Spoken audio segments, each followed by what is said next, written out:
سیلاب اور بارشیں بھی باعث عبرت ہیں۔ سلسلہ عبرتناک خبریں میں رکن شورا نے اسی موضوع کو اٹھایا اور اس حوالے سے سمجھایا۔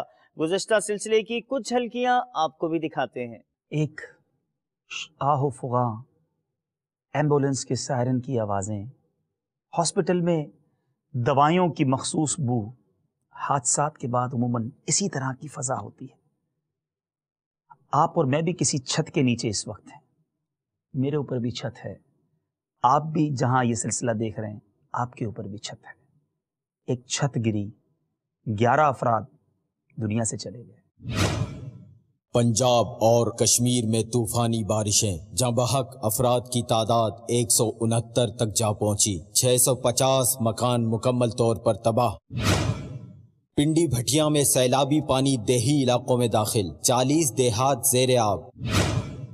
شمالی وزیرستان کے دریائے ٹوچی میں اونچے درجے کا سیلاب، کئی علاقے زیر آب۔ اللہ یہاں بھی خیر و عافیت فرمائے، جہاں یہ تباہیاں ہو رہی ہیں وہاں بھی خیر و عافیت ہو۔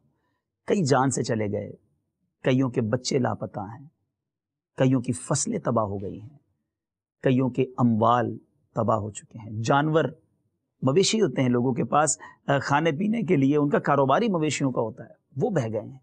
یعنی جو ہو سکتا ہے کل تک امیر تھا آج غریب ہو چکا ہے۔ یہ عبرت کی جا ہے، تماشا نہیں۔ توبہ کرتے رہنا چاہیے، گناہوں سے محفوظ رہنا چاہیے، اور ایسے کام جلدی جلدی کر لینے چاہیے تاکہ جب دنیا سے جائیں تو خالی ہاتھ نہ جائیں۔ دل پہ غم چھا گیا یا رسول خدا، کیا بنے گا میرا یا رسول خدا۔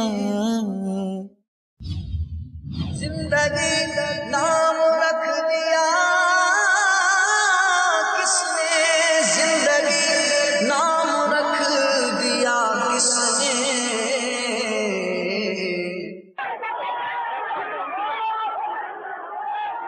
موت کا انتظار ہے دنیا۔ قرآن مجید فرقان حمید میں ہمیں سمجھایا جا رہا ہے۔ چنانچہ ارشاد ہوتا ہے سورہ انشقاق پارہ 30 میں، ترجمہ کنز الایمان، اے آدمی بے شک تجھے اپنے رب عز و جل کی طرف ضرور دوڑنا ہے، پھر اس سے ملنا۔